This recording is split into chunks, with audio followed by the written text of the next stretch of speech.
من أفضل وأجل الأوقات لاستجابة الدعاء هو أنك تدعو الله عز وجل بعد العصر من يوم الجمعة حتى المغرب. عبك باللي فيه العجب. وانا بما أنه النبي عليه الصلاة والسلام ماذا قال عن هذا الوقت؟ قال فيه ساعة لا يوافقها مسلم يدعو الله إلا استجاب الله له. يعطيها لك ساعة من يوم الجمعة.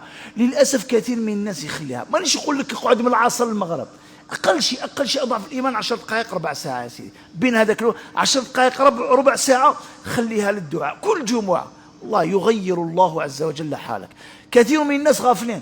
وانا هنا في المناسبة نذكر قصة ذكرها ابن عساكر رحمه الله في تاريخ دمشق، أن أحد الصالحين اسمه الصلت ابن بسطام، هذايا الصلت ابن بسطام أصيب بالعامة نعمة، فجلس بعض إخوانه كانوا يحبوه، جلس بعض إخوانه بعد عصر الجمعة، قعدوا جماعة من الناس ما كانش معهم هو، قعدوا بعد العصر يدعون له بالشفاء من العصر المغرب، هم يسألون الله عز وجل أن يشافيه ويعافيه.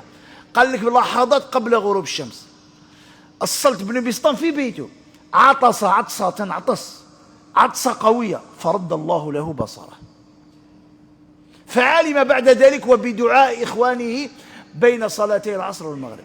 هذاك وقت عظيم جدا، وقت مستجاب. كنت مريض، كنت مهموم، كنت فقير، كنت حاجة تحبها من الله عز وجل، الله عز وجل هذاك الوقت ولو ربع ساعة 20 دقيقة نص ساعة قد ما زدت مليح حالك.